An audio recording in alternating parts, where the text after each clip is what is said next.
हे गेल्या वर्षीचं हस्तलिखित आहे शाळेचं. हां सर, हां हे तुम्ही पाठवलेले कविता.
खूप सुंदर योग आलाय. एवढ्या लांब एक कोल्हापूरमधली सुद्धा 50-60 किलोमीटर अंतर ना सर, 60 किलोमीटर अंतरावर असलेल्या का गगनबावडा या परिसरातल्या या परशुराम विद्यालयातल्या तुम्हा विद्यार्थ्यांशी संवाद साधण्याची संधी आज नाईक सर असतील, आमचे मित्र सदानंद कुंडपाळ सर असतील, आणि ज्यांनी एक ध्येय उराशी घेऊन तुमच्या आयुष्याची आनंदाची बाग फुलवावी, तुम्हाला तुमच्या ज्ञानात भर घालावी आणि तुमचं व्यक्तिमत्व सुसंपन्न करावं असं जीवापाड हे ध्येय उराशी बाळगून त्या ध्येयाप्रती प्रयत्नशील असणारे तुमचे दिगंबर गिरीबुवा सर असतील. आणि या सगळ्यांच्या प्रयत्नांना आपण प्रतिसाद द्यावा, कारण मी मुळात एक शिक्षक आहे मुलांना, लेखक नंतर आहे, मुळात एक शिक्षक आहे. जिथे मुलं असतील त्या मुलांशी कवितेच्या माध्यमातून, गोष्टीच्या माध्यमातून संवाद साधण्यासाठी मी नेहमीच तत्पर असतो. आणि आज तर खूप सुंदर योग आला आहे की तुमच्यातलीच एक विद्यार्थिनी, तुमच्यातलीच एक सखी, तुमच्यातलीच एक मुलगी की जिने काव्यवेल नावाचं ऋतुजा सखाराम बर्गे, तिच्या वडिलांचं नाव सुद्धा तिने मध्ये लिहिलंय बरं का, ऋतुजा सखाराम बर्गे या मुलीचं काव्यवेल नावाचं पुस्तक, कवितांचं पुस्तक आज आमच्या सगळ्यांच्या हस्ते प्रकाशित झालं. याचा खूप आनंद आहे की एक वाचणारी मुलगी आता लिहिती झाली आहे आणि तिने तिच्या मनोगतातून सांगितलं की ती थांबणार नाही, लिहित राहणार आहे. आणि नुसतं मनोरंजनाचं लिहिणार नाही तर काही समाजाचे प्रश्न, वंचितांचे प्रश्न तिच्या कवितेतून मांडणार आहे. या मुलीसाठी आपण एकदा जोरदार ऋतुजासाठी टाळ्या. सकाळीच जेव्हा मी कोल्हापूर स्टेशनमधून बाहेर पडलो आणि गिरी सर भेटले आणि त्यांनी मला पहिल्यांदा दिलं असेल तर ऋतुजाचं पुस्तक दिलं आणि मी अगदी उत्सुकतेने त्यातल्या कविता वाचल्या, चाळल्या आणि माझे डोळे लकाकले.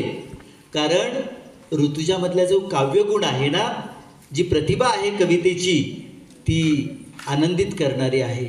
एका कवीला, तुमच्यासारख्या वाचकाला सुद्धा तुम्ही हे पुस्तक जरूर वाचा मुलींनो आणि मुलांना सुद्धा. इथे मुलींची संख्या खूप छान आहे. मी जेव्हा जेव्हा कार्यक्रमाला जातो ना तेव्हा तिथे मुलांची संख्या जास्त असते. असे एखाद्या खेड्यात, म्हणजे आता मध्ये चंद्रपूरला मी कार्यक्रम करायला गेलो होतो आणि तिथल्या शेगावच्या एका छोट्याशा गावामध्ये तिथे मुलांची संख्या जास्त होती, मुली फार कमी होत्या, त्या आदिवासी मुली. मला वाईट वाटलं, का बरं इथे मुली कमी आहेत? तर बऱ्याच ठिकाणी की घरातून 7वी पास झाली की मुलींना शिक्षणापासून थांबवलं जायचं. मग अशा वेळी तुमच्यासारख्या इथे मुलींची संख्या जास्त आहे पाहिल्यावर मला फार आनंद झाला. आणि तुमच्यातलीच एक मुलगी की नुसती अभ्यास करत नाही तर अभ्यासाबरोबर कविता लिहिते, आणि नुसत्या कविता लिहित नाही तर त्या कवितांमध्ये तिच्या चमक आहे, वेगवेगळ्या विषयांना ती हात घालते आहे. तिच्या कवितांचं पुस्तक चाळल्यावर तिची आईवरची कविता मला फार फार भावली ती कविता. आणि ती काय म्हणते माहिती आहे का तिच्या आईबद्दल, की ती म्हणते माय कविता आहे. आभाळही फाटले होते, दुःखही दाटले होते. आभाळही फाटले होते, दुःखही दाटले होते. काय करावं समजत नाही. अशा वेळी कवेत घेते माझी साधी भोळी आई. अशा वेळी कवेत घेते माझी साधी भोळी आई. देवा तुझी अफाट माया, देवा तुझी अफाट माया, सदैव असू दे आईवरती. देवा तुझी अफाट माया, सदैव असू दे आईवरती. मी एक मातीचा गोळा घडवून तिने केली मूर्ती. संकटकाळी धावून आली, लहानाची मोठी मला केली. संकटकाळी धावून आली, लहानाची मोठी मला केली. कायम राहील मी तुझी बनून सावली. कायम मी राहील मी तुझी बनून सावली. आईची सावली बनून, म्हणजे आपण म्हणतो ना मुलगी मोठी होते आणि आईचीच ती आई होते. आपण बघा, तुम्ही मुलं आधी तुमच्या आई आणि तुम्ही लहान सगळे लाड पुरवून घेता आणि जसं तुमचं वय वाढत जातं तसतशी तुमची आईसुद्धा वार्धक्याकडे झुकते आणि मग आईची एक लहान मुलंच आई होऊन जाते आणि मग त्या आईची काळजी घ्यायला तुम्ही आई होऊन जाता. माझी एक ताई आमची भारी नावाची कविता आहे, ती अशीच काहीतरी सांगून जाणारी आहे की ती घरातली ताई जेव्हा आई नसते तेव्हा ती त्या घराची सगळ्यांची आई होते. मुलींनो, तुम्ही खूप भाग्यवान आहात की इथे गिरी सरांसारखे, गोसावी सरांसारखे मुख्याध्यापक, गिरी सरांसारखे शिक्षक, त्यांचे अनेक सहकारी की तुमच्या कलागुणांना वाव देतात. आणि मुलांनो, अभ्यास तर आहेच. असं म्हणतात की शिक्षण म्हणजे काय? शिक्षण म्हणजे नुसती वही पेन नाही. शिक्षण म्हणजे मनाला माणुसकीकडे नेण्याचा मार्ग. शिक्षण म्हणजे आपल्या शरीराला खऱ्याखुऱ्या श्रमाकडे नेण्याचा मार्ग. आणि शिक्षण म्हणजे आपल्या बुद्धीला सत्याकडे नेण्याचा मार्ग. शिक्षणातून हे साध्य झालं पाहिजे. शिक्षणातून माणसाला माणूस ओळखता आला पाहिजे. माझी वैष्णवीने एक छोटासा प्रसंग मला सांगितला की माणूस नेमका कसा ओळखावा. तेव्हा एकदा एका गुरूंनी त्यांच्या शिष्यांना विचारलं की तू माणूस कसा ओळखशील रे. तर एक मुलगा म्हणाला, सर माणूस कसा ओळखशील म्हणण्यापेक्षा तुला विचारलं पहाट कशी ओळखशील, सकाळ झाली तू कशी ओळखशील. तर तो म्हणाला की सर किती सोपं आहे, सकाळ झाली मला पटकन ओळखता येईल. म्हणे कसं काय? म्हणे जेव्हा पाखरांचा किलबिलाट सुरू होतो, पूर्वेकडे असा एक सूर्य असा डोकवायला लागतो आणि मला लगेच कळेल की सकाळ झाली. तो म्हणे ठीक आहे. दुसऱ्याला विचारतात, तू रे सांग सकाळ झाली कसं ओळखशील. तो म्हणे जेव्हा बैलांचा घंटांचा नाद सुरू होतो, झुंजूमुंजू झाल्यासारखं वाटतं, तेव्हा मला कळेल की सकाळ झाली. तिसऱ्याला विचारतात, तू रे सांग सकाळ झाली कसं ओळखशील. तो म्हणाला, मी जेव्हा सकाळी उठेन आणि उठल्यावर मला दिसेल की 2 झाडं आहेत आमच्या घरासमोर, मग हे झाड पिंपळाचं कोणतं, वडाचं कोणतं, हे जेव्हा मला कळेल तेव्हा मी समजेल की सकाळ झाली. चौथा मुलगा गप्पा असतो. तो म्हणतो की त्याला जेव्हा सर विचारतात की तू कसा ओळखशील रे सकाळ झाली, तो म्हणाला की जेव्हा माणूस माणसाला खऱ्या अर्थाने ओळखेल तेव्हा मी समजेल की खऱ्या अर्थाने सकाळ झाली.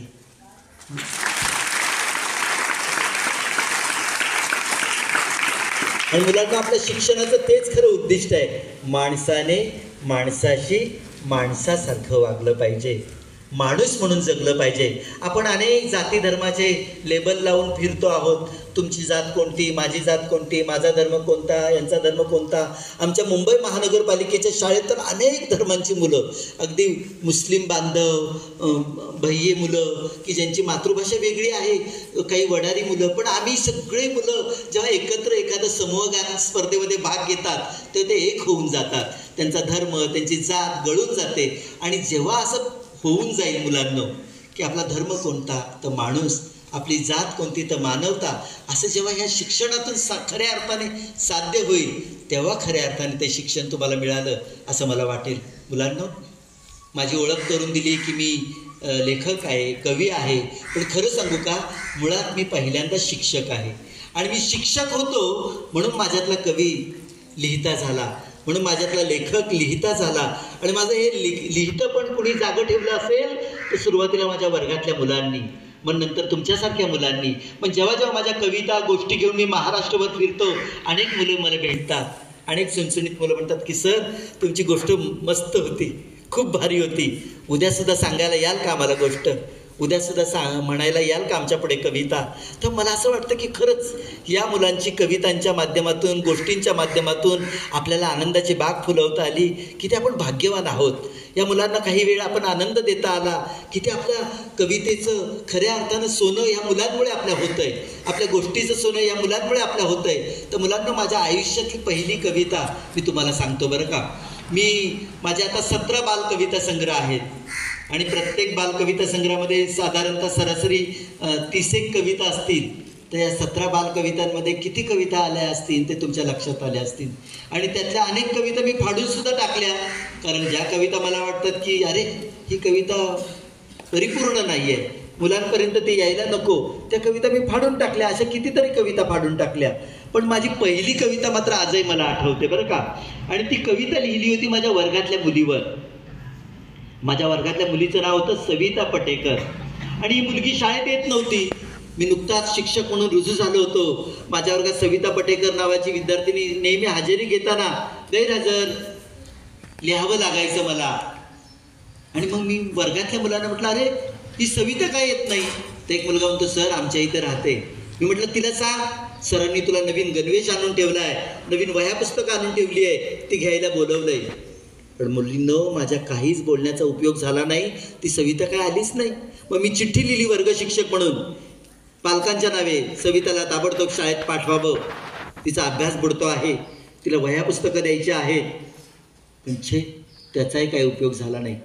मग मी आमच्या मुख्याध्यापिकांकडे गेलो. मी नवीनच शिक्षक म्हणून रुजू झालो होतो. आमच्या मुख्याध्यापिका म्हणजे त्यावेळच्या राष्ट्रपती पुरस्कार प्राप्त मुख्याध्यापिका सुहासिनी पार्टे मॅडम, त्या म्हणाल्या आव्हाड सर जेव्हा मुलं प्रतिसाद देत नाही ना तेव्हा तुम्ही त्यांच्या घरापर्यंत जाऊन बघा काय अडचण आहे नेमकी त्यांची. आणि खरंच मी ज्या मुलाला घर माहीत होतं, माझं सकाळचं अधिवेशन होतं 7:10 ते 21:21ला दुपारची शाळा सुटली आणि मी त्या मुलीच्या घरी गेलो त्या मुलाला घेऊन. घर कसलं मुलींनो की छोटीशी गल्ली होती, गल्लीच्या मधोमध छोटं गटार होतं आणि त्या गटाराच्या एक पाय इकडे द्यावा लागायचा, एक पाय उजवीकडे, एक पाय डावीकडे, असं दिव्य करत मी त्या मुलीचं घर गाठलं. घरात सविता दिसली, केस पिंजारलेल्या अवस्थेत. घर म्हणजे घर, नावाला घर म्हणायचं ते राहतात म्हणून. 3 पत्रे होते समोर, दरवाजा म्हणजे 2 उभ्या फळ्या होत्या आणि त्याला 2 लाकड्या पट्ट्या होत्या. दरवाजाला कडी नव्हतीच कारण चोरण्यासाठी घरात काहीच नव्हतं, जमिनीचे पोपडे निघाले होते. तेव्हा तो मुलगा म्हणाला सर ही बघा सविता. सविता एकदम घाबरली. तिने मला पाहिलं नव्हतं, मी सविताला पाहिलं नव्हतं. मी नवीन शिक्षक म्हणून रुजू झालो होतो आणि सविताला मी पाहत होतो.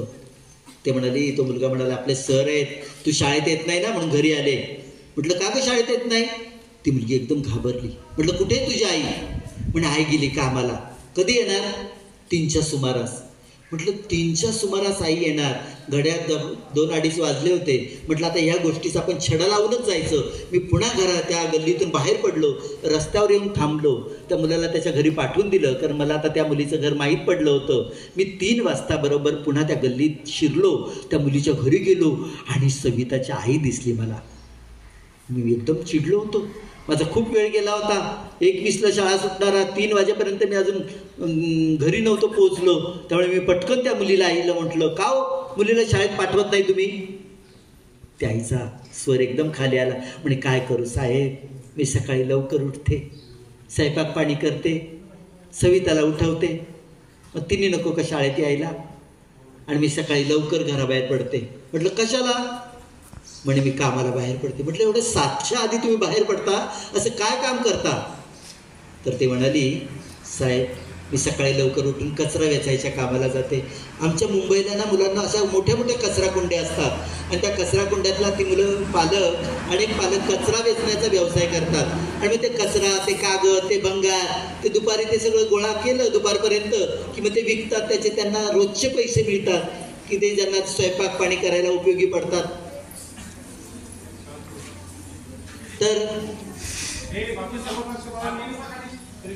तर मुलांना मी सांगत होतो की अशा पद्धतीने ती आईने सांगितली कहाणी. म्हटलं हिचे वडील कुठे आहेत. पण हिचे वडील वारले.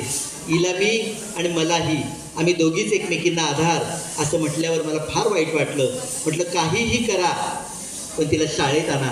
आणि दुसऱ्या दिवशी ती बाई कामाला न जाता मुलीला ओढत शाळेत घेऊन आली आणि पुन्हा आपल्या भरलेल्या डोळ्याने कहाणी सांगितली.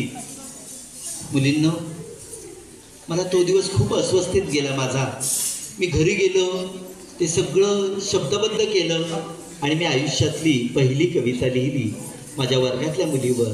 त्या मुलीचं नाव सविता पटेकर, सतत गैरहजर. ऐकायची कविता तुम्हाला? ताड बसा बघूया. आता तुमचे कलेक्टर साहेब सुद्धा येणार आहे, तर जास्त गडबड न करता आपण ही कविता पूर्ण करूया. हा, तर कवितेचं शीर्षक आहे सविता पटेकर, सतत गैरहजर. शाळेत आली आई आपल्या मुलीला घेऊन. शाळेत आली आई आपल्या मुलीला घेऊन. काकूळ तिला येऊन म्हणाली, यापुढे नाही राहायची घरी मास्तर, वर्गात घ्यायला ठेवून. काकूळ तिला येऊन म्हणाली, यापुढे नाही राहायची घरी मास्तर, वर्गात घ्यायला ठेवून. मुलीचं नाव सविता पटेकर, वर्गात सतत गैरहजर. आई म्हणाली, रोज ही घरी त्रास देते, रोज ही घरी त्रास देते आणि खायला प्यायला चांगलं मागते आणि या त्या कारणावरून माझ्याशी रुसते. हिच्यासाठी काय काय करू, कुणाकुणाचे पाय धरू, 4 घरची धुनबंडी सुद्धा करते. त्या पोरीसाठी मरमर मरते. नवरा माझा गेला मरून. आईचं बोलणं पोट तिडकीनं, पोरगी मात्र ढिम्म. नाव तिचं सविता पटेकर, वर्गात सतत गैरहजर. मी मुलीला म्हणालो, का ग शाळेत येत नाहीस? खरं सांग, मी तुला मारणार नाही. मी मुलीला म्हणालो, का ग शाळेत येत नाहीस? खरं सांग, मी तुला मारणार नाही. पण मुलगी काहीच बोले ना, मुलगी काहीच बोले ना. आईला आला राग. आईनं तिच्या गालफडात मारलं आणि मुलीने आईकडं रागानं पाहिलं. मला वाटलं इथे चुकतं कोणाचं, मुलीचं की तिच्या आईचं, मास्तरांचं की इथल्या शिक्षण पद्धतीचं? मीही काहीसा निरुत्तर. सविता पटेकर, वर्गात सतत गैरहजर. मनापासून ठरवलं हिची समस्या शोधून काढावी. मनापासून ठरवलं हिची समस्या शोधून काढावी. अभ्यासाची पुस्तकं आणून तिला द्यावी. या लहानशा जीवाला आता आपण समजून घेऊ. या लहानशा जीवाला आता आपण समजून घेऊ. आपल्यातला अर्धा डब्बा रोज तिला देऊ. मनाशी सारं ठरवून एक एक विषय घेतला. खेळ गाणी गोष्टींचा तासही आज घेतला. दुसऱ्या दिवशी वर्गात गेलो, हजेरी घेतली, नाव पुकारलं. दुसऱ्या दिवशी वर्गात गेलो, हजेरी घेतली, नाव पुकारलं, सविता पटेकर. पण मुलं म्हणाली गैरहजर. माझं मन सुन्न झालं. कालचा दिवस आठवला. बॅगेतल्या डब्याकडे लक्ष गेलं. टेबलावर तिच्यासाठी पुस्तकं होती. या पुस्तकात तिचं आता कसं शोधू उत्तर? या पुस्तकात तिचं आता कसं शोधू उत्तर? तेवढ्यात दारातून कवळे शब्द आले. सर वर्गात येऊ? दाराकडं पाहिलं तर दारात सविता उभी, शाळेच्या गणवेशात, 2 घट्ट वेण्या घालून. माझं मन फुललं. वर्गातली मुलं एका सुरात म्हणाली, सर सविता हजर, सर सविता हजर, सर सविता हजर.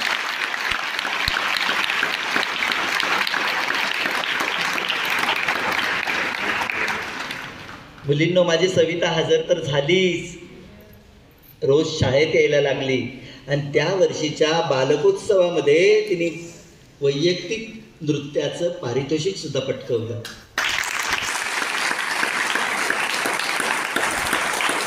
आणि सविताने खऱ्या अर्थाने माझ्या कवितेला एक सुरुवात सुद्धा करून दिली. मी जीवन शिक्षणमध्ये एक लेख लिहिला होता. माझ्या लेखनाचे खरे प्रेरणास्रोत तुम्ही मुलं आहात मुलांनो. आणि आज ऋतुजाने किती सुंदर कविता संग्रह लिहिला आहे. हां, ऋतुजाचे सुद्धा प्रेरणास्रोत तुम्ही असाल, तुमचे शिक्षक असतील. आणि ऋतुजामध्ये किती रुजुता आहे तिच्या बोलण्यात. तिचं तर भाषण होतं तर ते नुसतं एक कवितेचा प्रवाहच सुरू झाला होता असं मला वाटत होतं. आणि हे पुस्तक अतिशय उत्तम असं आपल्या जोशी सरांनी अक्षरदालनने प्रसिद्ध केलेलं आहे. एकदा अक्षरदालनसाठी सुद्धा आपण जोरदार टाळ्या वाजवूया.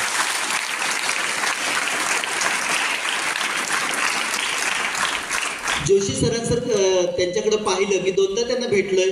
एकदा मागे त्यांच्या अक्षरदालनमध्ये, तर आता आज दिवसभर आमच्या गप्पा सुरू होत्या, सहवास त्यांचा घडला. जोशी सरांसारखं त्यांच्याकडे पाहिलं की एक लक्षात येतं की पुस्तकाचा सहवास ज्या माणसांना घडतो ते किती विनयशील असतात, त्यांच्यामध्ये किती रुजुता असते, ते किती सगळ्यांना सामावून घेणारं बोलत असतात. आणि हे जोशी सरांकडे पाहिलं की त्याचं अगदी प्रचिती येते. जोशी सर, तुम्ही एका मुलीचं काव्यवेल इतक्या सुंदरपणे बहरून ठेवलेलं आहे, त्याबद्दल तुमचे मनापासून धन्यवाद. असं म्हणतात, इवलेसे रोप लाविले द्वारी आणि त्याचा वेलू गेला गगनावरी. ह्या मुलीचा वेलू नक्की गगनावरी जाणार आहे, कारण तिच्या कवितेमध्ये चमक आहे, तिच्या कवितेत काव्यगुण आहे. आपण कविता वाचतो त्या अनेकदा पद्यच असतात, त्याच्यातला कवितातला काव्यगुण काही लक्षातच येत नाही, पण तिने तो बरोबर शेवटच्या कडव्यामध्ये तो काव्यगुण आपल्याला दिसून येतो. अशी ही ऋतुजा, तुझ्या कवितेच्या प्रवासाला खूप खूप शुभेच्छा. पण कवितेचाच नुसता प्रवास करू नको, तर गद्याचाही कर, कथा लिही, चरित्र लिही, ज्याच्यात तुला गोडी वाटेल ते लिहित राहा आणि तुझ्या गुरूंना, प्रकाशकांना दाखवत राहते. मला वाटतं हे पुस्तक तू जर हे आत्ताची साल जर याला घातलं असतं तर याला नक्की राज्य पुरस्कारसुद्धा मिळाला असता, असं मला ह्या कविता वाचताना मनापासून वाटतं. कारण का, आम्ही 2 वर्षापूर्वी पाहिलं की एका छोट्याशा गौतमच्या कविता एका छोट्या मुलाला राज्य सरकारचा उत्कृष्ट बालकवितेचा पुरस्कार मिळाला होता. आणि त्याच्या आधीसुद्धा एका मुलीला, तिने रोज तिच्या शाळेत घडलेल्या घटना ती लिहित होती वहीमध्ये, आणि तिच्या शिक्षकाने ती वही पाहिली आणि म्हणाले याचं छान पुस्तक होईल.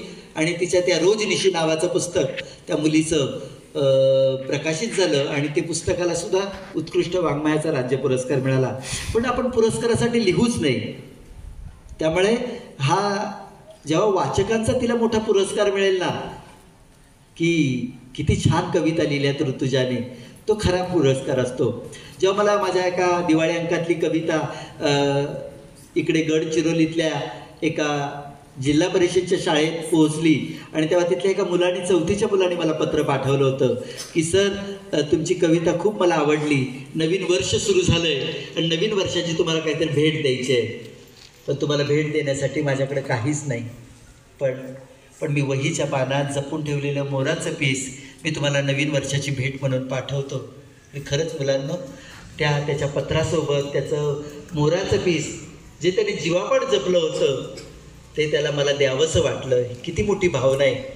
मुलांचं प्रेम असंच असतं, निखळ, निर्मळ, जे आहे ते अगदी मन भरून समोरच्याला द्यायचं. मग ती त्या प्रतिसाद असेल, ती उत्स्फूर्त दाद असेल, ती खळखळून ती दाद द्यायची, असं ती मुलं असतात. आणि त्या मुलाचं ते पत्रासोबत ते मोराचं पीस माझ्यापर्यंत पोहोचतं. मी जेव्हा ते मोराचं पीस माझ्या तळहातावर फिरवतो तेव्हा त्या मुलाला मला नकळत भेटून आल्याचा भास झाला, माझे डोळे भरून आले. तर मला वाटतं हा माझ्यासाठी खूप मोठा पुरस्कार आहे, ते मोराचं पीस. मी अजूनही ते मोराचं पीस, ते पत्र जपून ठेवलेलं आहे एका पुरस्कारा इतकंच. उलट तर पुरस्कार आपण काय करतो, कपाटात, काचेच्या कपाटात ठेवून देतो. तो पुरस्कार ही एक प्रेरणा असते.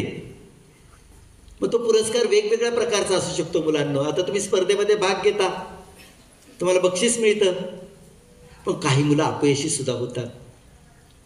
पण ते मग थांबतात का रे, असं म्हणतात, थांबला तो संपला. थांबायचं नसतं. म्हणून माझी एक कविता आहे, उठ मुला थांबून तुला नाही चालणार, उठ मुला थांबून तुला नाही चालणार, अरे हात पाय गाळून यश कसे रे मिळणार, ठेचाळून पडला जरी जो येतो वाटेवर, ठेचाळून पडला जरी जो येतो वाटेवर, मग त्याच्यासाठी नव्या वाटा होतात हजर. ध्यानात ठेव संकटात नाही रडून चालत, ध्यानात ठेव संकटात नाही रडून चालत, धाडसाच्या मागे यश येत असे धावत. या जगी नाही बरं काहीच अशक्य, या जगी नाही बरं काहीच अशक्य, वाळवंटी नंदनवन फुलवणे सुद्धा शक्य. केल्याने होत आहे याचे राहू दे रे भान, केल्याने होत आहे याचे राहू दे रे भान, यश हे चिकाटीला चिकटलेले जाण. श्रमाची बांधून पूजा कर प्रयत्न सत्वर, श्रमाची बांधून पूजा कर प्रयत्न सत्वर, मग निराशेच्या काळोखाला दे लखलखते उत्तर, निराशेच्या काळोखाला दे लखलखते उत्तर. मुलींनो, आपल्या भोवती आलेल्या निराशेच्या काळोखाला जर लखलखते उत्तर द्यायचं असेल तर श्रमाशिवाय पर्याय नाही, प्रयत्नाशिवाय पर्याय नाही. म्हणून मी अनेकदा सांगतो की नशीब आपलं दार एकदा तरी ठोठावून जातं. नशीब आपलं दार एकदा तरी ठोठावून जातं. आत येऊ प्रयत्न पाहून यशाचं माप ठरवून जातं. म्हणजे नशीबसुद्धा झुकतं माप कुणाला देतं? प्रयत्नाला देतं. की प्रयत्न करत राहा, नशीब तुमच्या बाजूने नक्की एक दिवस येणार आहे. म्हणून यश हे चिकटलेलं असतं, हे लक्षात ठेवा मुलांना. आणि अनेक अडचणी येतातच. मी जेव्हा एकदा आदिवासी पाड्यावर गेलो होतो एका मुलांना गोष्टी कविता सांगायला, एक मुलगी म्हणाली, सर तुमची आज कविता लई भारी होती आणि सर आता मी रोज शाळेत येणार. म्हटलं का गं तू शाळेत येत नव्हती का रोज? मग नाही सर, मला लहान भावाला सांभाळावं लागतंय, आई दिवसभर कामाला जाते, घरात दुसरं कोण नसतं, मग घरचे सगळा स्वयंपाक पाणी माझ्यावरच पडतो. पण आता सर मी ना रोज शाळेत येणार आहे. आणि गुरुजी सुद्धा म्हणले की तुझ्या भावाला शाळेत घेऊन ये आणि त्याला पहिलीच्या वर्गात बसवू, त्याला खिचडी देऊ, तुलाही खिचडी मिळेल, तू रोज शाळेत ये, अभ्यास कर. आणि सर आता तुमच्या कविता गाणी मला खूप आवडली, मी रोज शाळेत येणार. मला खूप आनंद झाला. आणि परतीच्या प्रवासात मी कविता लिहिली. ती कविता अशी होती, बाळांनो, आय मी रोज शाळेत जाईन, शाळा शिकीन, बुक वाचीन, परशाला सांभाळून घरचं काम बी करीन, पण मी रोज शाळेत जाईन.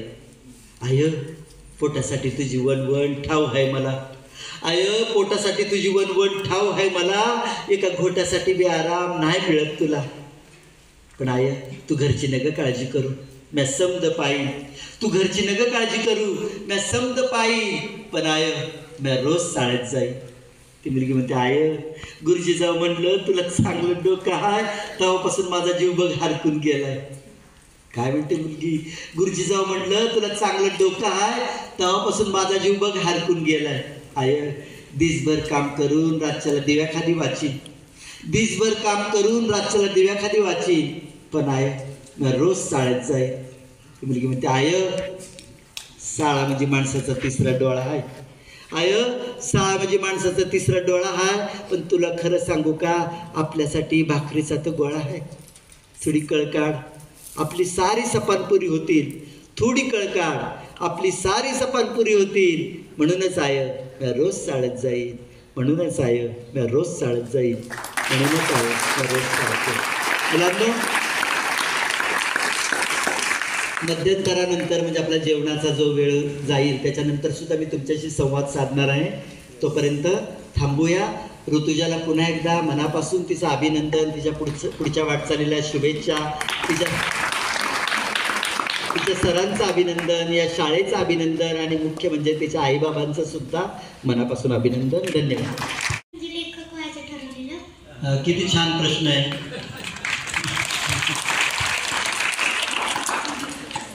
सुरुवात कुणी करायची याची एकमेकांकडे सगळे बघत होते, पण ही उत्स्फूर्तपणे उठली आणि तिने कुठला का वेळेला प्रश्न विचारला, छान विचारला, जर तिच्यासाठी टाळावं.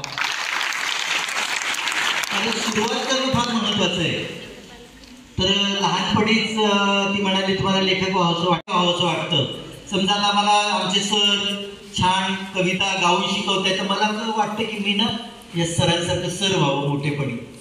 नंतर आणखी काहीतरी गोष्ट घडते, टीव्ही बघत असतो, एखाद्या सिनेमात अमिताभ बच्चन डिशूम डिशूम डिशूम डिशूम शत्रूला मारत असतो, दुश्मनाला मारत असतो, असं वाटतं आपण अमिताभ बच्चन व्हावं. म्हणजे आपण जे काही बघतो लहानपणी ते व्हावंसं वाटतं. माझी एक कविता आहे, बहरणारे झाड पाहून वाटे आपणही व्हावे झाड, बहरणारे झाड पाहून वाटे आपणही व्हावे झाड, अंगाखांद्यावर बागडणाऱ्या पाखरांचे करावे लाड, उंच पर्वत पाहून वाटे आपणही व्हावे पर्वत, उंच पर्वत पाहून वाटे आपणही व्हावे पर्वत, उंच उभी भिंत होऊनी वाईटाला राहू अडवत. वा वा वा वा. सविता पटेकर सतत गैरहजर. कवितेला जरी सतत गैरहजर म्हटलंय तर माझी सविता मात्र कवितेच्या शेवटी काय आलेली आहे, हजर सर हजर, सर हजर, सर हजर. तर ही सविता पटेकर हजर झाली. मला ही कविता लिहायची असं वाटलं नव्हतं की मी ही कविता लिहितोय, पण मी ते जे त्या आईचं ते बोलणं ऐकलं ना, आई रडून सांगत होती की कुणाकुणाचे पाय धरू, चार घरचे धुणभांडी सुद्धा करते, त्या पोरीसाठी मरमर मरते. मला फार वाईट वाटलं. म्हटलं हिला वडील कुठे आहे? तर नाही म्हणे, हिला मी आणि मला ही, आम्हीच दोघी एकमेकींना आधार आहोत. मला माझं हृदय पिळवटून निघालं मुलींनो. आणि मी जेव्हा घरी गेलो, जेव्हा आपण अस्वस्थ होतो ना, ते सगळं अस्वस्थ पण मी त्या शब्दामध्ये माझ्या वहीमध्ये लिहून काढलं. आणि त्याची पहिली कविता झाली हे मला कधी कळलं, जेव्हा मी ते लिहिलेलं माझ्या शाळेमध्ये आमच्या हेडबाईंना वाचून दाखवलं, माझ्या सहकारी शिक्षक मित्रांना वाचून दाखवलं, माझ्या 5वीच्या वर्गात वाचून दाखवलं. आता त्यातली गंमत सांगतो. मी 5वीच्या वर्गात ही कविता वाचली. प्रत्येक मुलाला कळलं, सरांनी ना सवितावर कविता लिहिली, सरांनी सवितावर कविता लिहिली. आणि एक दिवशी हजेरी घेत असताना रमेश नावाचा मुलगा काही 2 दिवस आला नाही. म्हटलं अरे रमेश नाही रे आला. मुलांना मी ती कविता जेव्हा माझी लिहून झाली, मी 5वीच्या वर्गात वाचून दाखवली, त्यानंतर वर्तमानपत्रात अशी एक बातमी आली होती की खुल्या गटात मुंबई जिल्ह्यात काव्य वाचन स्पर्धा. मी म्हटलं ही आपली पहिली कविता आहे, जाऊया त्या स्पर्धेत वाचायला. मी त्यामध्ये खूप कवी आले होते महाराष्ट्र मुंबईमधून, आणि मी माझी ही कविता वाचली. सविता पटेकर सतत गैरच. मला मुंबई जिल्ह्यातून तेव्हा पहिला पुरस्कार मिळाला.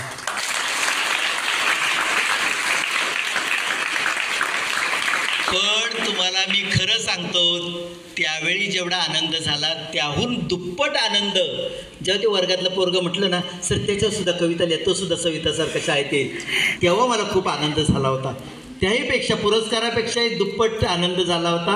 कारण मला असं वाटलं की ती कविता किती समजली 5वीच्या मुलांना माहीत नाही, पण सवितावर कविता लिहिली एवढं मात्र माझ्या मुलांना नक्की समजलं होतं. पुढचा प्रश्न. आता मी तुम्ही पहिलं पुस्तक कोणतं लिहिलं आणि ते तुम्ही स्वतः वाचताना तुम्हाला काय वाटलं? हो, छान आहे. पहिलं माझं पुस्तक आलं बोधाई. बोधाई म्हणजे तुम्हाला माहिती आहे, जसे विनोबांची गीताई म्हणजे ती तशी बोध देणाऱ्या कविता. मला लक्षात आलं बरं का जोशी सर, की मुलांना मोठी मोठी पुस्तकं वाचायला नाही आवडत, मोठ्या मोठ्या गोष्टी नाही वाचायला आवडत. मग मी म्हटलं सर छोटीशी एक गोष्ट कमी शब्दामध्ये, अगदी गावच्या एका घरात 2 विळे होते. गवत कापण्याची वेळ बरं का मुलांना. गावच्या एका घरात 2 विळे होते, त्यांचे वागणे मात्र बरेच वेगळे होते. एक विळा कोपऱ्यात बसून गंजून गेला होता, तर दुसरा विळा काम करून लखलख करीत होता. एक विळा कोपऱ्यात बसून गंजून गेला होता, तर दुसरा विळा काम करून लखलख करीत होता. गंजलेला विळा एकदा लखलखत्या विळाला म्हणाला, गंजलेला विळा एकदा लखलखत्या विळाला म्हणाला, अरे तू एवढं काम करतोस पण जाणीव आहे का मालकाला? धार लावण्यासाठी तुला दगडावर तो घासतो आणि सदानकदा कामामध्ये वापरत तुला असतो. अरे पण मी बघ कसा अगदी आरामात बसून राही, मी बघ कसा अगदी आरामात बसून राही, तुझ्यासारखे कष्ट मुळीच मला नाही. आता लखलखता विळा गंजलेल्या विळाला म्हणाला, आता लखलखता विळा गंजलेल्या विळाला म्हणाला, अरे जीवन सार्थ करायचं तर उपयोगी पडावे जनाला. मी माझ्या कामाने लोकांच्या लक्षात राहीन, मी माझ्या कामाने लोकांच्या लक्षात राहीन, नुसते गंजून पडण्यापेक्षा चांगले करून जाईल, नुसते गंजून पडण्यापेक्षा.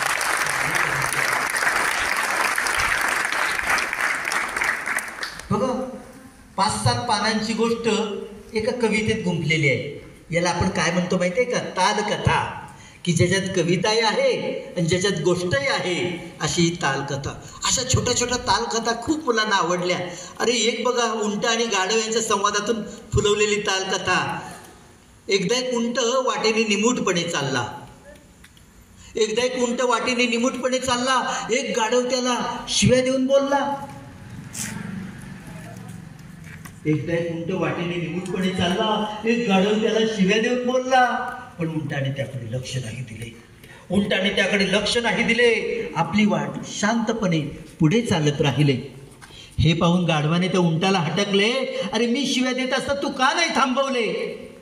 उंट म्हणाला, ज्याला आपले उद्दिष्ट असते गाठायचे, गाढवांच्या बडबडीकडे त्याने लक्ष नसते द्यायचे, गाढवांच्या बडबडीकडे त्याने लक्ष नसते द्यायचे.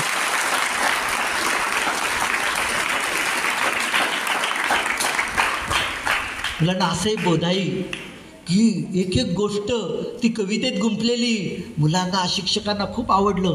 परिपाठातून त्या कथा कवितांची पारायणं व्हायला लागली आणि मी एक कवी म्हणून मला या बोधाईने मला आणखी एक वेगळं मुलांच्या मनामध्ये स्थान दिलं. डायरेक्ट त्या कथेविषयी विचारतो. माझे नाव श्रावणी बाळा लोहार. मी तुमची एक कथा वाचली, मित्र अभिमान वाटतो तुझा. त्याच्यातलं तुमचं उद्दिष्ट काय होतं ती कथा लिहिण्यामागे? असतो आणि दुसरा मुलगा गृहपाठ करत नाही आणि तो खोटं कारण सांगतो शाळेत शिक्षकांना की माझे वडील आजारी होते आणि म्हणून मी गृहपाठ करू शकलो नाही. पण जो त्याच्या शेजारी राहतो तो त्याचा मित्र म्हणाला मी काही झालं तरी मित्राची खोटी बाजू घेणार नाही आणि मी सरांना खरं खरं सांगणार.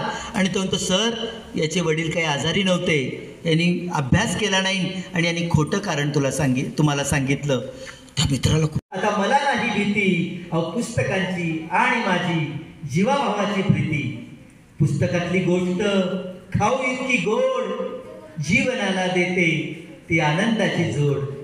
समजते उमजते विज्ञानाची किमया, पुस्तक जणू माझे एक अजबच दुनिया.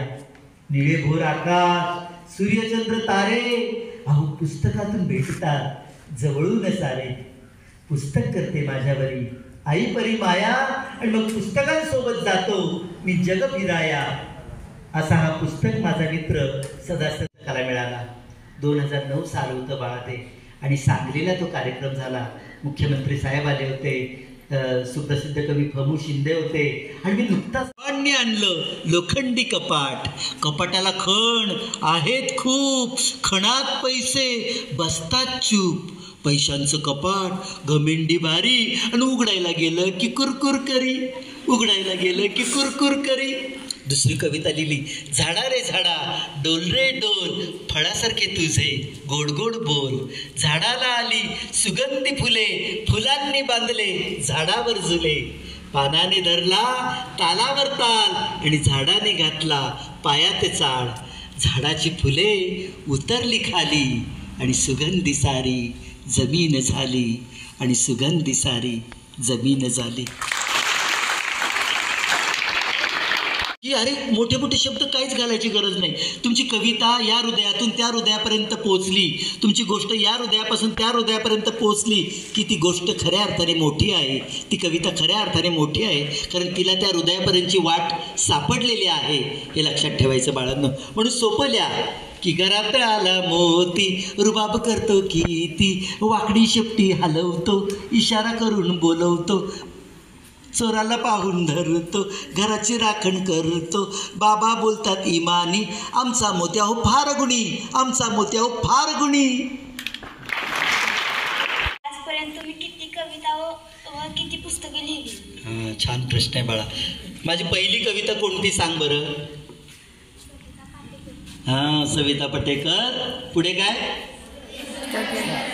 सतत गैरहजरपंती झाली हजर. ती पहिली कविता लिहिली ती अजूनही लख्ख ताजी आहे. मी तुम्हाला मगाशी म्हणून दाखवली. माझे 17 बालकवितांची पुस्तकं आली आहे. किती? 17. आणि त्या 17 बालकवितांमधले काही बालकविता हिंदीमध्ये अनुवादित झाले, काही इंग्रजीमध्ये आली आहे. पण सगळ्यात महत्त्वाचं किती कविता लिहिल्या यापेक्षा मला महत्त्वाचं वाटतं किती कविता माझ्या कविता मुलांच्या ओठांवर आहेत. तेवढ्या कविता मोजायच्या आपण खऱ्या. मी एकदा असाच कुठल्या तरी ABP माझा म्हणून टी व्हीच्या चॅनलवर त्यांचा बालदिन 14 नोव्हेंबरचा बालदिन साजरा करण्यासाठी टी व्हीवर कविता म्हणायला गेलो आणि मी कविता म्हटली. झाडावर चढू आकाशात उडू ढगांच्या गादीवर धपकन पडू. इथे 5वीची कोण मुलं आहेत? 5वीला किती छान मुलं तबला वाजवत होती. त्यांच्या हात थिरकताना पाहून मी अचंबित होत होतो की कुठलं प्रशिक्षण घेतलं त्यांनी, पण ते उपजत त्यांच्या बोटांमध्ये ते आलं. किती छान मुली माझ्या कविता गात होत्या की अच्छे बच्चे बनकर तुम पढ़ना लिखना सीख लो, राह सत्य की अपना कर तुम आगे बढ़ना सीख लो. किती छान म्हणत होत्या त्या मुली कविता की हे कुठून येतं, गळ्यात स्वर कुठून ताजे होतात, पायात कुठून पावलं आपले थिरकतात कुठल्या गाण्यावर. तर मुलांना हे कला जोपासा तुमच्यामध्ये आलेलं ही दैवी गुण आहे. एखादी कला तुमच्यामध्ये असलेलं हे दैवी गुण आहे. पण तो गुण तसाच सुप्त न ठेवता तुम्हाला तो परिश्रमाने पुढे न्यायचा आहे. म्हणून श्रमाची बांधून पूजा कर प्रयत्न सत्वर, श्रमाची बांधून पूजा कर प्रयत्न सत्वर. आणि मग निराशेच्या काळोखाला दे लखलखते उत्तर, निराशेच्या काळोखाला दे लखलखते उत्तर. पंडित चालला होता बरं का. तो बिचारा नावाडी कमी शिकलेला, आणि तो नेहमी या किनाऱ्यावरची प्रवासी घ्यायचा आणि त्या पलीकडच्या किनाऱ्यावर सोडण्याचं काम करायचा. एक दिवशी त्याच्या बोटीत कोणीच नव्हतं बसायला. एक पंडित, एक विद्वान, तो मात्र त्याच्या बोटीत आला. हा, त्या मुलींना ऊन लागत असेल तर या ना इथे बाळांनो, इथे या. मुक शिकलेला विद्वान, आता बोट तर चालली आहे, काहीतरी संभाषणाला सुरुवात करावी म्हणून तो पंडित काय म्हणतो, काय रे बाबा किती शिकलायस? तो नावाडी म्हणतो, नाही मी काय शिकलो. बरं तुला मराठी, हिंदी या भाषा, इंग्रजी काय माहिती आहे का रे? तो म्हणे, मला नाही बुवा माहिती. नाही माहिती? अरे तुला या भाषा माहिती नाही? अरे अरे अरे अरे, तुझं 25% आयुष्य फुकट गेलं रे बाबा. पुढे जाते बोट. पुन्हा तो पंडित विचारतो, बरं तुला गणित वगैरे येतं की काय? हां, गणित येतं की नाही? तो म्हणे, गणित नाही. मग तू हिशोब कसा करतोस? म्हणे, मी बोटावर आकडेमोड करतो, मला गणित काही येत नाही. आणि मग ती भूमितीसुद्धा काही येत नाही म्हणे मला. काय ते काय असतं ते माहीतसुद्धा नाही. अरे अरे अरे अरे, तुझं आता 50% आयुष्य फुकट गेलं. आणखी बोट पुढे जाते आणि तो पंडित विचारतो, बरं तुला विज्ञान कळतं का रे? विज्ञान, रसायनशास्त्र, जीवशास्त्र, भौतिकशास्त्र, विज्ञान काय कळतं का? ते काय असते म्हणे? विज्ञान ठाऊक नाही तुला? विज्ञान ठाऊक नाही? अरे अरे अरे, आता तर तुझं 75% आयुष्य फुकट गेलं. बोट पुढे जाते मुलांना. आणि काय होतं, नदीत वादळ येतं आणि लाटा हेलकायला लागतात. आणि मग नावाडी म्हणतो, अहो तुम्हाला पोहता येतं का? पोहता येतं? तो म्हणे, नाही, तुमचं तर आता 100% आयुष्य फुकट गेलं. आणि खरंच बोट हेलकावी घेते, उलटी होते. तो नावाडी पडतो, पंडित पडतो, पण नावाड्याला पोहता येतं. तो पंडिताच्या बकोटेला धरून त्याला किनाऱ्यावर आणतो. मुलांनो, तिथं त्या नावाड्याला त्याची पोहण्याची कला उपयोगी ठरली. म्हणून मुलांना कुठलीही कला आयुष्यात कधी वाया जात नाही. एखाद्या कलेवर तुम्ही जीव लावा, ती कला तुम्हाला प्रसिद्धीच्या झोतात आणेल. ती कला तुमचं व्यक्तिमत्व फुलवेल. ती कला तुम्हाला निखळ निर्मळ आनंद देईल. मुलांनो, हल्ली आनंदाच्या शोधात जो तो फिरत असतो, पण आनंद नाही.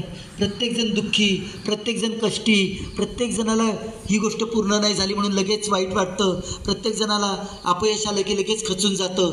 अशा वातावरणात तुम्ही जगत आहात, वागत आहात, फिरत आहात. मग अशा वेळी, अशा या वातावरणामध्ये कला तुम्हाला निखळ निर्मळ आनंद देईल. कला तुम्हाला अशा वेळी कसं जगायचं, कसा जीवनाचा आनंद घ्यायचा ते शिकवेल. म्हणून ज्याच्या अंगात जी कला आहे, मी मगाशी म्हटल्याप्रमाणे, ती कलेवर मनापासून प्रेम करा. त्या कलेच्या प्रगतीसाठी मनापासून कष्ट उचला, मेहनत घ्या. ती कला तुमचं आयुष्य फुलवेल. समजलं? आता पुढचा प्रश्न.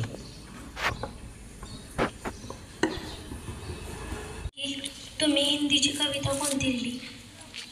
हिंदीचं माझ्या मजेदार कोडी 160 कोड्यांचं पुस्तक आहे. त्यांचं माझं पुस्तक निघलं आहे मजेदार पहेलिया. ते तुम्ही जरूर मी तुम्हाला आता ते सर माझ्याकडून तो पुस्तकांचा संच घेणार आहे, त्याच्यात ते जरूर पुस्तक आहे.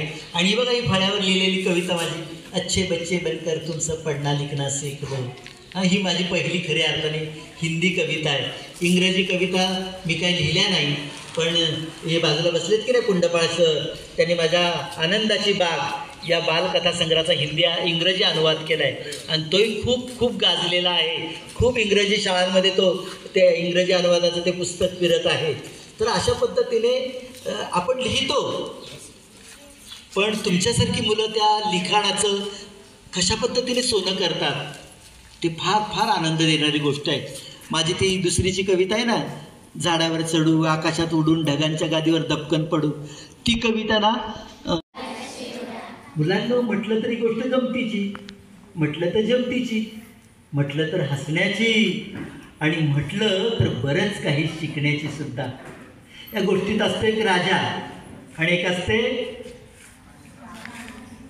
एक असतो राजा, एक असते बघा बरं, तुम्हाला येतंय की सगळं? राजा असतो शूर आणि राणी असते शहाणी. एकदा राजवाड्याच्या गच्चीवर राणी करत होती शेवया. तिकडून उडत उडत आला कावळा. कावळ्यानं पाहिलं राणी शेवया करते.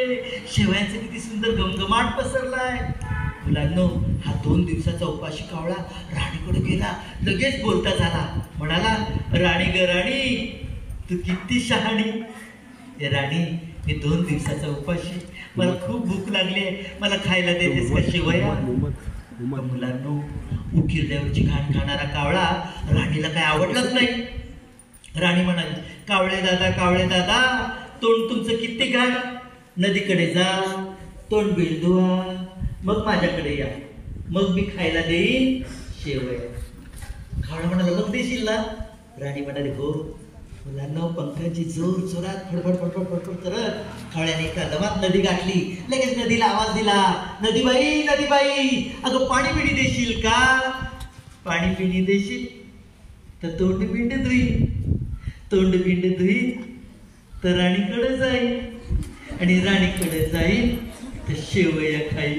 कडामकडू कडामकडू. नदी म्हणाले, कावळे दादा, अरे बाबा, माझ्याकडे पाणीच पाणी र, पाणी घेणार कशा? कुंभाराकडे जा आणि मडकं घेऊन ये. पंखांची जोर जोरात फडफड फडफड करत कावळ्याने एका दमात कुंभाराचं घर गाठलं. दारातूनच आवाज दिला, कुंभार दादा, कुंभार दादा, अरे मडकं बिडकं देशील का? मडकं बिडकं देशील तर नदीकडे जाईल, नदीकडे जाईल तर पाणी पिणी घेईल, पाणी पिणी घेईल तर तोंड पिंड धुईन, तोंड पिंड धुईन तर राणीकडे जाईल, राणीकडे जाईल शेवया खाईल. कडाकडून कडाकडून.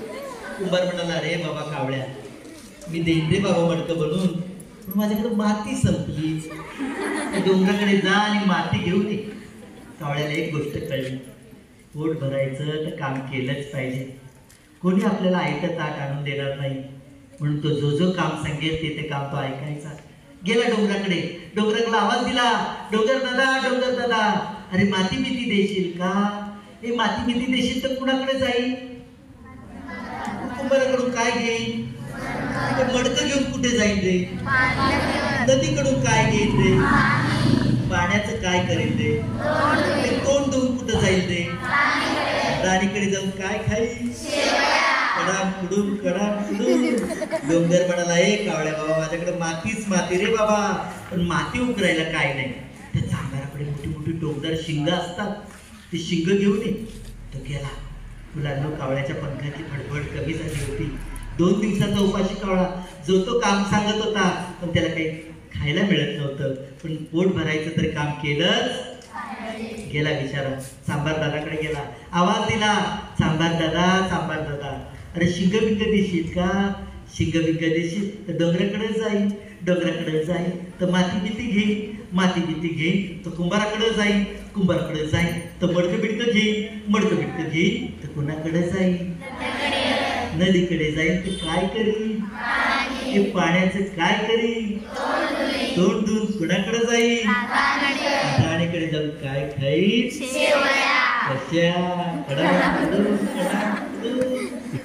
तो सांबार दादा म्हणाला, हे कावळ्या, मी रे तुला शिंग देणार आणि तू रे मला काय देणार?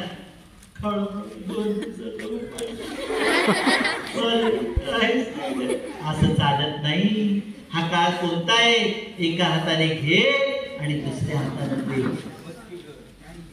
विज्ञानची कविता आहे, देणाऱ्याने देत झाले, घेणाऱ्याने घेत झाले, घेता घेता एक दिवस देणाऱ्याचे हात घ्यायचे. काळ कसा आहे? एका हाताने दे आणि दुसऱ्या हाताने घे. आणि माझ्याकडे द्यायला काहीच नाही असं नाही. तू गाईकडे जा आणि माझ्या बाळासाठी दूध घेऊन ये.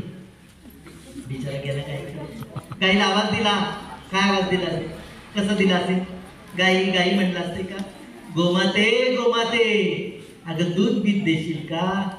दूध बीत देशील तर सांबाराकडे जाईल, सांबाराकडे जाईल तर शिंग बिंग घेईल, शिंग बिंग घेईल डोंगराकडे जाईल तर माती बिती घेईल, माती बिती घेईल कुंभाराकडे जाईल तर काय घेईल? मडकं घेऊन कुठे जाईल?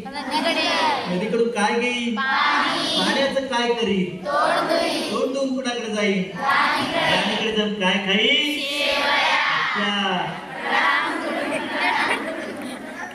काय काय म्हणाली, हे कावळ्या, मी तुला दूध देणार, तू रे मला काय देणार?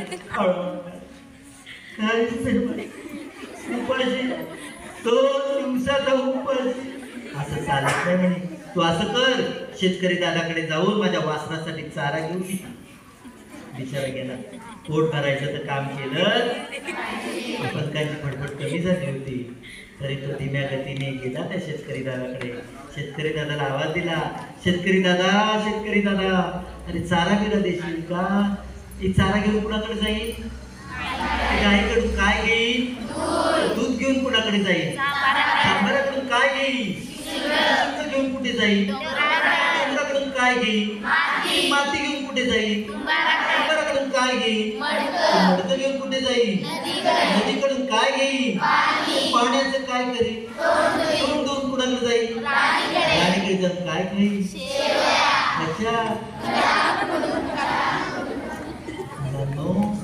शेतकरी दादाने ओळखलं ना, हाच कावळा माझ्या पिकावर चोरून येतो, पिकातले दाणे चोरून खातो, याला काय मी चारा देत नाही. कावळ्याने वचन दिलं, मी यापुढे पिकावर चोरून येणार, पिकातले दाणे चोरून खाणार. शेतकरी दादा म्हणाला, वचन तर दिलंच तू मला, तर तू कसा गबाळ्यासारखा राहतोस रे? तुम्ही मुलं बघा कशी कशी टवटवी, गबाळ्यासारखा. तुम्ही गबाळ्यासारखं राहता का रे? अजिबात नाही. मला एकूण एक मुलगा असा डोलणाऱ्या फुलासारखा दिसतोय.